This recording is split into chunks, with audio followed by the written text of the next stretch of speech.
Wala naman kakaiba dahil araw ng linggo kaya susundot lang ng biyahe. Unang booking, paldo agad, long ride agad ang pick up. Okay, shower ka pa, sir? Ideal Sport, no?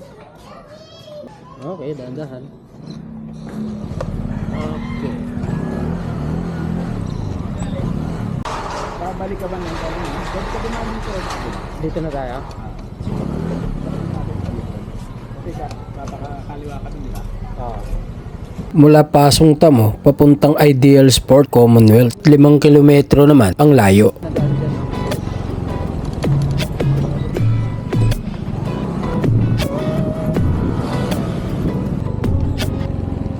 Dahil walang traffic, kaya mabilis lang ang biyahe. Magandang buena mano dahil sa 82 na pair ay nag-abot ng 100 si sir. At yun ay dahil sa magandang serbisyo. We!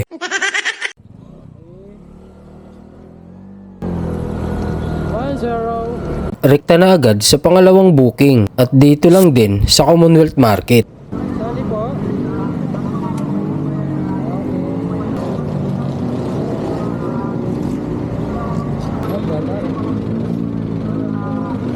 Pagsakay ng customer, syempre, kunting check din ng mapa para sa pagtatansya. At nang naestima ko na, dahan-dahang arangkada para sa ligtas na biyahe.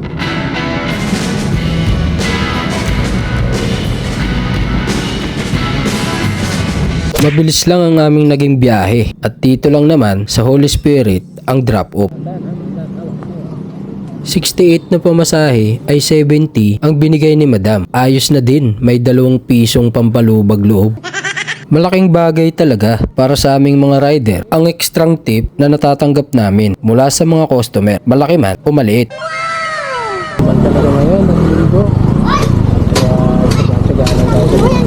Araw ng linggo, kaya gapang-gapang muna. Asahan mo na kapag ganitong mga araw, may pagkakataon talagang matumal. Kaya tiyagaan lang talaga sa booking.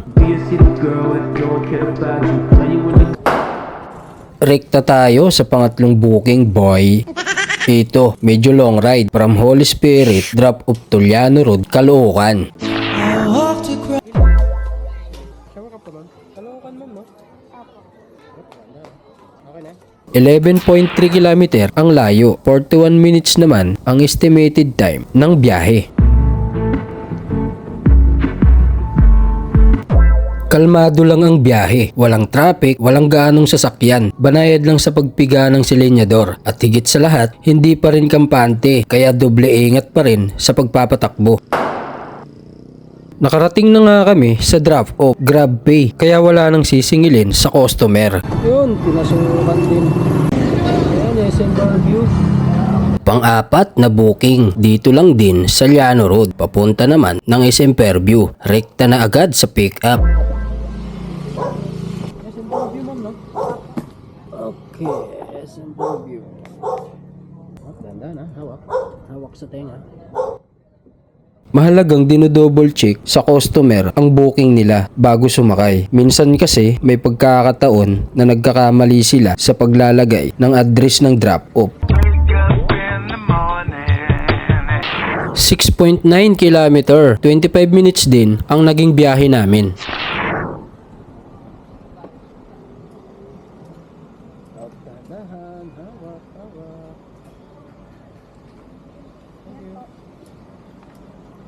Pinasukan nga kaagad ng pang-5 booking dito lang din sa SM Fairview, papuntang SM Nova.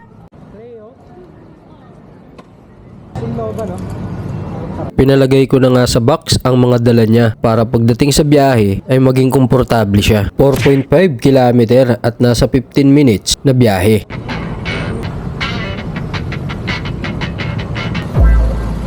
Okay. Sawa ka, hawak. Sige, sige.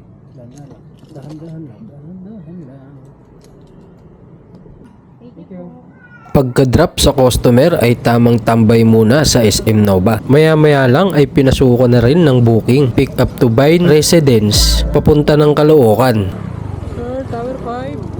Unit 956. Tower 5, 926. Pasok. Ay, 926 pala. Ito yun, sir, no? Okay. Shower cup ka ba? Kuya, na-receive niyo na po ba? Okay. Yung 300. 300. Balik 200 bibigay ko. Okay, kaya kuya naman. Tama na. Sige ka, pag nakalimutan ko, sana di mo ipaalala. Ang wala nga man. Puro building eh. Baka may kitang tindahan.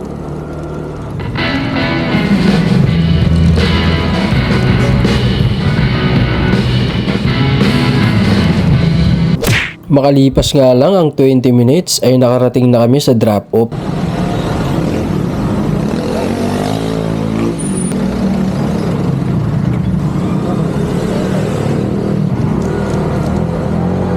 Yun, goods na yun. Huling booking natin. Naka-anim na booking lang tayo.